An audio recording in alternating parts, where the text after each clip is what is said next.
اہدنا الصراط المستقیم سے کیا تعلیم دی جا رہی ہے؟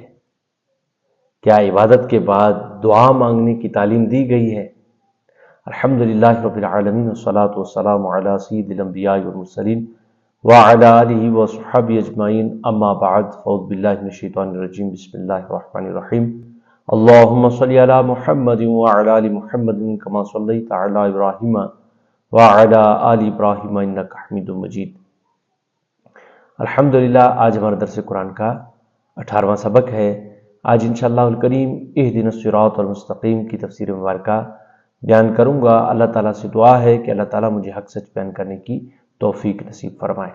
اہدنا الصراط المستقیم، ہمیں سیدھے راستے پر چلا۔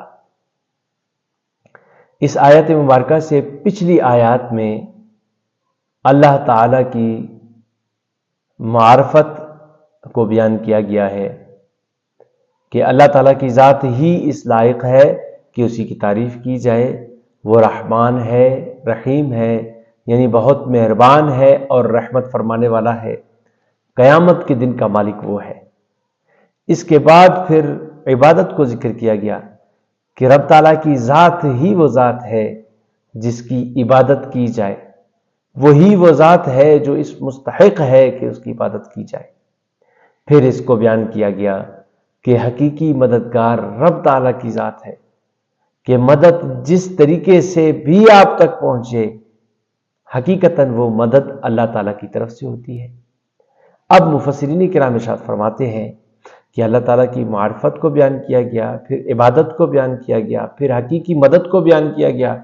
فرمایا یہاں سے اللہ تعالیٰ گویا اپنے بندوں کو دعا کی تعلیم دے رہا ہے، یعنی گویا اللہ تعالیٰ اپنے بندوں کو دعا کا طریقہ سکھا رہا ہے کہ دعا مانگنی ہے تو کیسے مانگنی ہے، کہ اللہ کی معرفت بھی ہو گئی، یعنی اللہ کی پہچان ہو گئی کہ رب تعالیٰ وہ ہے جو اس لائق ہے کہ اسی کی تعریف بیان کی جائے۔ وہ بہت مہربان اور رحم فرمانے والا ہے، اور قیامت کے دن کا مالک اللہ تعالیٰ ہے۔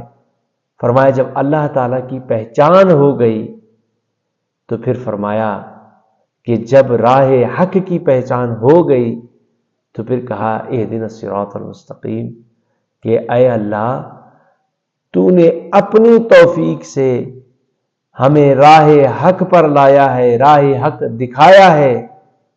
اب یہاں سے فرمایا اللہ تعالیٰ بندے کو تعلیم فرما رہا ہے کہ اپنے لیے یوں دعا مانگ، یا اللہ تو نے مجھے راہ حق اپنی توفیق سے دکھا دیا ہے، اب یا اللہ تو راہ حق پر چلنے میں اور راہ حق پر چلنے میں اور اس راستے کی طرف ہدایت میں یا اللہ اضافہ فرما۔ یعنی راہ حق تو دیکھ لیا، اللہ تعالیٰ کی پہچان حاصل ہو گئی۔ جب اللہ تعالیٰ کی پہچان حاصل ہو گئی اس کے بعد فرمایا یوں دعا مانگو، یا اللہ تو نے اپنے توفیق سے مجھے راہ حق دکھا دیا ہے، یا اللہ اب میں تجھ سے دعا کرتا ہوں کہ اس راستے کی طرف ہدایت میں اضافہ فرما، اور یا اللہ مجھے ثابت قدم رکھ۔ معزز سامعین کرام، اعلیٰ حضرت امام اہل سنت امام احمد رضا خان رحمۃ اللہ تعالی علیہ ارشاد فرماتے ہیں کہ اس آیت مبارکہ سے ایک یہ مسئلہ بھی معلوم ہوا کہ بندے کو عبادت کے بعد دعا میں مشغول ہونا چاہیے، یعنی عبادت کرنے کے بعد بندے کو دعا مانگنی چاہیے اپنے لیے، جیسا کہ وہاں مفسرین نے اکرام نے فرمایا کہ جب اللہ تعالیٰ کی پہچان حاصل ہو گئی تو حق کا راستہ آپ نے دیکھ لیا، اب دعا یہ مانگو یا اللہ مجھے حق کے راستے پر چلنے کی توفیق نصیب فرما، یا اللہ حق کے راستے پر چلتے ہوئے مجھے میری ہدایت میں مزید اضافہ فرما، یا اللہ مجھے ثابت قدمی نصیب فرما۔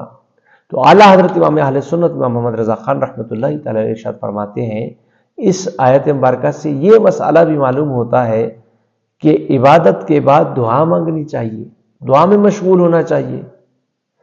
ہرگز ایسا نہیں کرنا کہ عبادت کرنے کے بعد فوراً آپ چلے جائیں اپنے کام کے لیے، نہیں، فرمایا عبادت کے بعد جب عبادت کر لو پھر اللہ تعالیٰ کا ذکر کرو، جناب رسول اللہ صلی اللہ تعالی علیہ وسلم پر درود پڑھو، پھر دعا مانگو، جو دعا مانگو گے رب تعالیٰ تمہاری دعا کو قبول فرمائے گا۔ معزز سامعین کرام، اعلیٰ حضرت رحمۃ اللہ تعالی علیہ فرماتے ہیں کہ یہاں سے یہ مسئلہ بھی معلوم ہوا کہ عبادت کے بعد دعا میں مشغول ہو۔ آپ فرماتے ہیں جیسا کہ حدیث مبارکہ میں تعلیم دی گئی ہے کہ نماز کے بعد دعا مانگی جائے۔